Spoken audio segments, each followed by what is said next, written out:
इंकलाब जिंदाबाद, इंकलाब जिंदाबाद। ये वो 23 साल के युवा भगत सिंह की सोच है जिनके गले में फांसी का फंदा था, आगे शहादत खड़ी थी और पीछे सारा देश था। ये वो एक युवा का जज्बा है जिससे मानो यह प्रतीत होता है कि फांसी भगत सिंह को नहीं उन अंग्रेजों को हो रही है। युवा को यह एक सोच है, यह एक जीती जागती मानसिकता है जो अपने आप को जवाब देती है।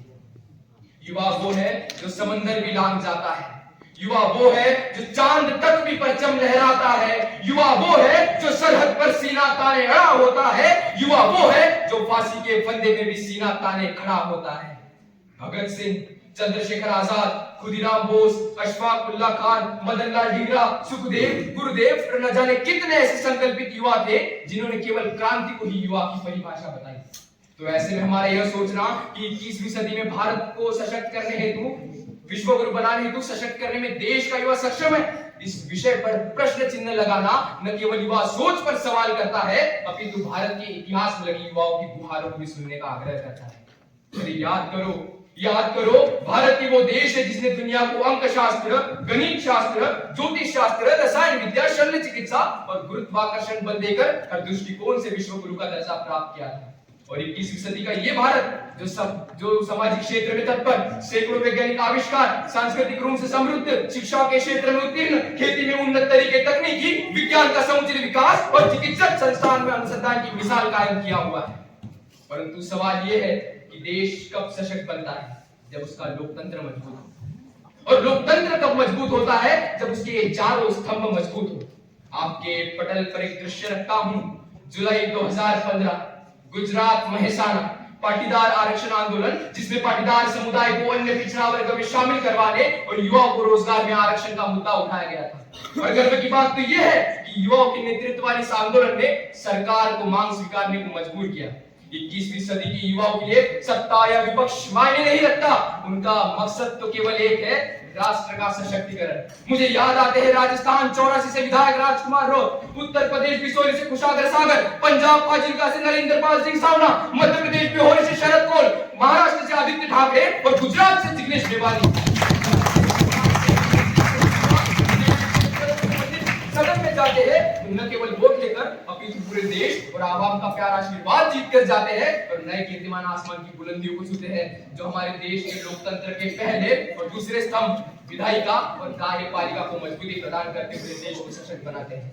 अरे हमारे देश को तमाम युवा न्यायमूर्ति और वकील जो अपनी महत्वपूर्ण जिम्मेदारी का निर्वहन कर कलम की ताकत से भारत की मजबूती और सशक्तिकरण में योगदान देते हुए न्याय और अन्याय में फर्क बताते हैं। हमारे देश के तमाम युवा पत्रकार जो जवाबदेही, शालीनता, पारदर्शिता, प्रामाणिकता, अभ्यास और वर्णिक भूमिकाओं से देश की आर्थिक, न्यायिक और सामाजिक जिम्मेदारी का निर्वहन कर हर वर्ग की आवाज उठाकर देश और इसकी सेवा में योगदान देते हुए देश के लोकतंत्र के तीसरे और चौथे स्तंभ न्यायपालिका और प्रेस को मजबूती प्रदान करते हैं। अरे जहां युवा क्रांति और बदलाव की सोच रखते हो, मजबूती और संस्कृति से जुड़े हो, उस देश को कोई ताकत सशक्त बनने और विश्व गुरु के पद पर बढ़ने से नहीं रोक सकती।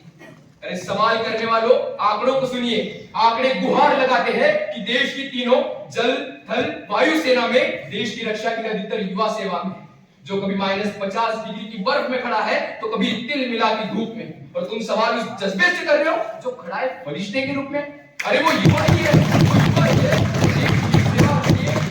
दिवाली परिवार से दूर देश की रक्षा कर 21वीं सदी में युवाओं के सर्वश्रेष्ठ समर्पण, बलिदान और काबिलियत को दर्शाता है।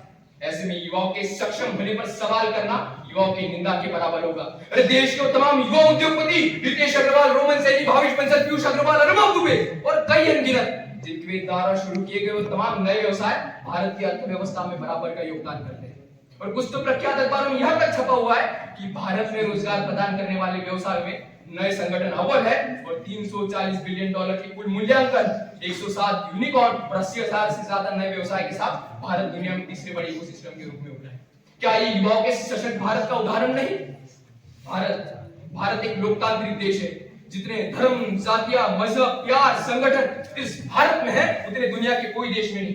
भारत के लोकतंत्र के 4 अहम स्तंभ विधायिका, कार्यपालिका, न्यायपालिका और प्रेस, इन चारों में ही युवाओं का योगदान सदैव से अमूल्य रहा है और आगे भी रहेगा, जो हमारे देश को सदैव सशक्त बनाएगा।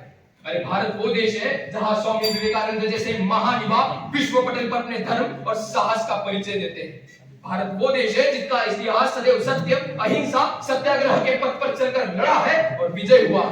सशक्तिकरण, मजबूती इस भारत के खून में है और वो खून केवल हम 21वीं सदी की युवा तक ही नहीं, अपितु और आगे चलता रहेगा और युवा आसमान की ओर अग्रसर रहेंगे।